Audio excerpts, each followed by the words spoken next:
Assalamu alaikum wa rahmatullahi wa barakatuh to some of you, and peace out to the rest of you. Black heart, black mind, black in, again. Hit the share button, each one, reach one, and teach one. So, first off, the reason I titled this the way I did is because I'm not trying to steal people from C Boogie's audience. So I didn't put his screen name C Boogie in my title so as to not steal his viewers for my message. My message has to spread on its own merit in order for me to be fair. And I do advocate being one-sided, but that's with those who are one-sided. Granted, he is one-sided, but even still, I want this message to spread on its own merit.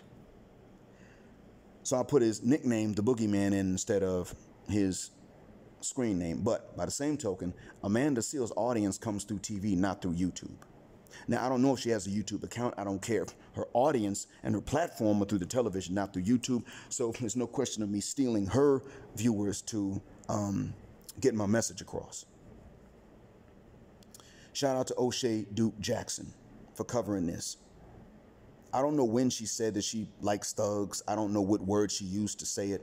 What I remember is that she was the same nut job that made some accusations against some dude and they were proven false or something like that. And she issued some kind of non-apology and was like, well, still the issue is real and still we need to talk about this stuff, instead of saying, I screwed up, I blame somebody for something he didn't do, and I'm a low down bitch for doing it. Now, the Boogie Man never mentioned Amanda Seales. Don't get me wrong. What I'm saying is that women like Amanda Seales are the ones that guys like the Boogie Man are justifying. That is the case. Salbona. They are justifying the stuff that she does, the duplicitous, one-sided, wrong things that she does. And others like her. Blaming men for things they never did. And not only that, but pretty much offering men the worst deals possible while demanding the best deals in exchange. And I'm going to tell you what I mean by this. You see, not only is she into thugs, and we already know when you're into thugs, when they're into thugs of any type, even if it's the guy that's not shooting up the block, but he's just irresponsible, and they're into that, and that's what they sexually reward, then, okay, they can't keep these guys. Well, these guys do them wrong, disappoint them, then they start to tell the rest of us that we're stupid and we're no good and we're dogs because of what this cat over here did. So what I'm saying is that they want to turn us into their Jesus. And I say their Jesus for a reason.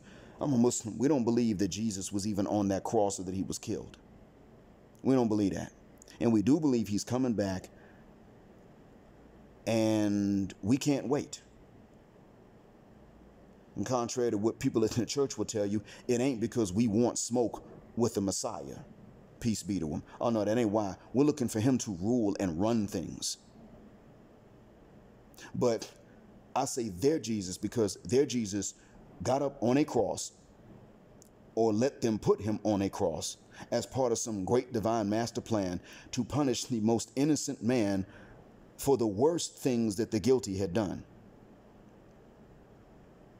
In other words, giving to a man who was better than angels that which the worst demons deserved. And they want to turn around and make you, the non-itness, their Jesus. Well, this guy over here that I like did wrong, but I don't really want to punish him and nail him to the cross, so I'm going to take my anger out on you and blame you for it. So you get all the blame without even the opportunity to do the same things. And then when I'm done and I've purged myself of this, I'm going to go back to him and give him these walls again. And when I finally conceive, I'm going to at least try to make you think the baby's yours. Then if not, I'm going to try to guilt you into raising the baby. Then if that doesn't work, then as a last resort, I'll take him to child support court for his own baby. That's the problem. That's what bothers me. That's why I said that this is a war that they're fighting. And these men, like the Boogie Man, are justifying exactly that. He ain't the only one, but he's one of the main ones that I know of. Same with Super Sly. He's justifying that.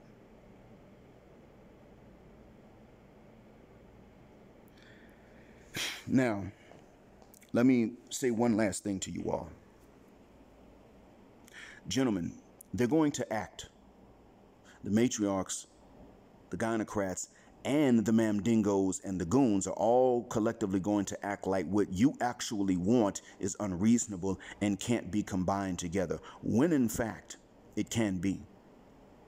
Now, I mean, maybe what you want is or includes things that are mutually exclusive. We all have that. But what you actually expect is very reasonable.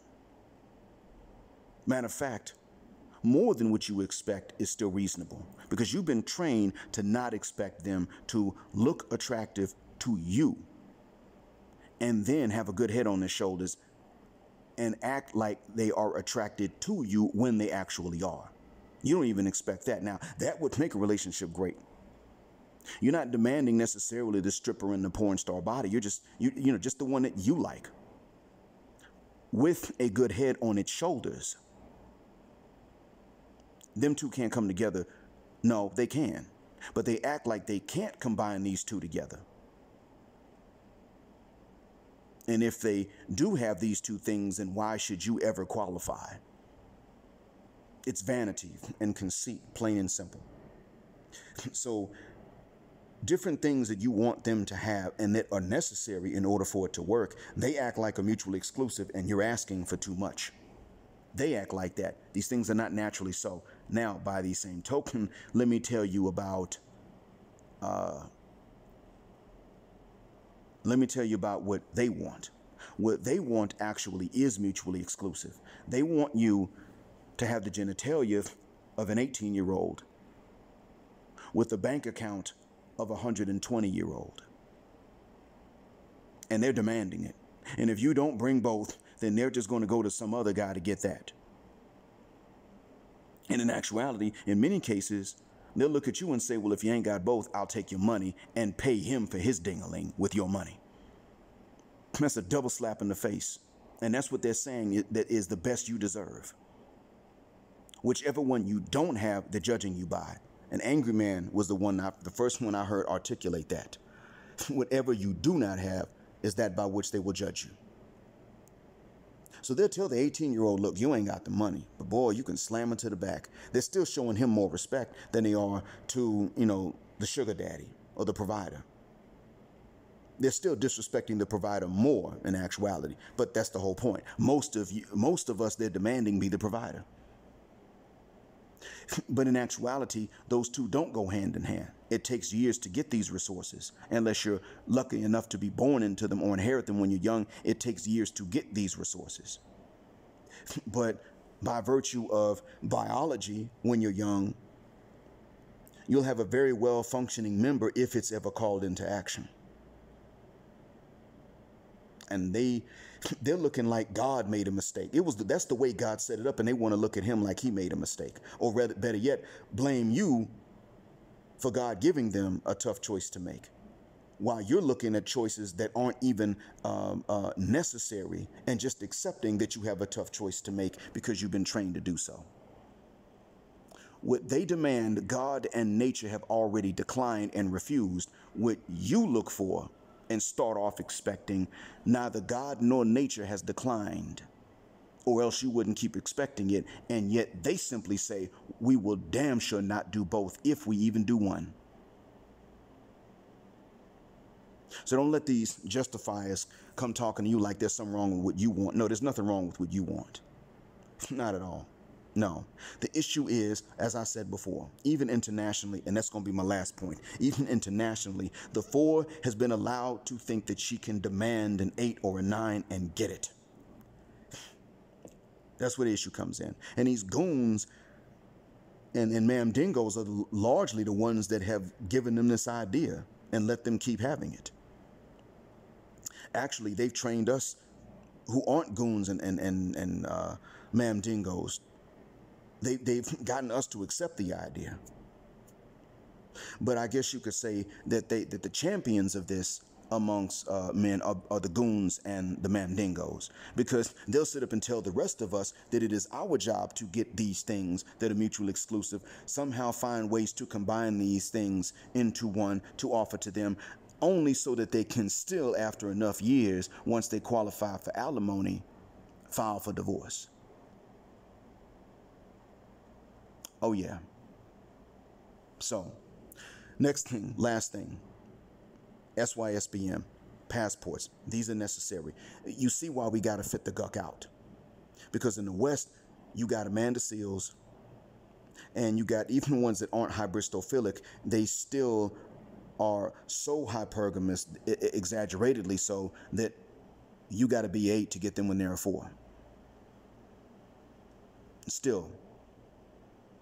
So that being said, and by the time they're decent, nobody's good for them, even the 10. By the time they're just, I don't know, by the time they're just 6s, they think they're 7s, and a 10 can't cut it. So that being said, this is spreading internationally. The hybristophilia, I'm not really sure about, but the exaggerated hypergamy is spreading, and the misandric rabid feminism is spreading, and those two are already mutually exclusive. Any kind of feminism and hypergamy are already mutually exclusive, and they're bringing these things and exporting both. The natural hypergamy is being replaced by the exaggerated hypergamy and coupled with feminism, and the men are supposed to satisfy both. Internationally, this is being exported. So either you get the passport now and you travel as soon as things open up again, if they ever do.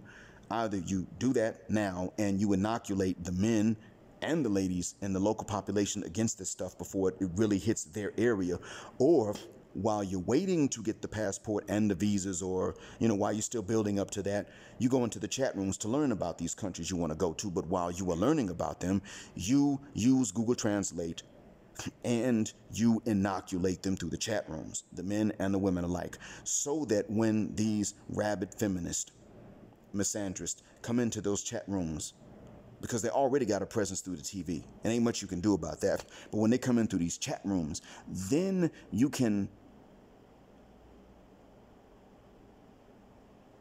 tell them, listen, the wicked witches of the West drove us away, and we're finally getting wise. We're leaving them, and they're growing old by themselves, and they've got to share homes with each other and get cats and things like that, because they set this up for themselves. They made their beds, now they're laying in it. They can't accept that they made the bed. What they're going to do is they're going to try to export the same mindset over here, so that you two will be at each other's throats. And in that way, she will be just as unhappy as the witch that indoctrinated her is already back in the West. Whatever the case is, if you are stuck in the West, which most of you are, use these chat rooms to inoculate them before it happens. And if you're one of those that is already abroad, inoculate the locals against this before it really reaches that particular town you're staying in. This is important. I've already mentioned the other weapons, the reversible vasectomy, the soy in the meantime that does, in fact, lower the libido to where it's very manageable. But this is going to be the main one. We're going to have to be active about reversing this. And if you are a Muslim man, you're going to have to be active religiously about inoculating the people against this. Because what we have already is fair to both men and women. It's already built in. People may misapply it. Cultures are jacked up, that's true. But if we're going to talk about the actual revelation, neither men nor women get oppressed in that. God's not oppressing either one in the rules that he laid out. But we're going to have to inoculate people against this, so that there will be multiple places to go to escape that which right now is unfair to both men and women, but is outright oppressive against men. And is oppressive against women in the elder years, in the long run, on the back end, leaving them dried up, bitter, unloved, and lonely.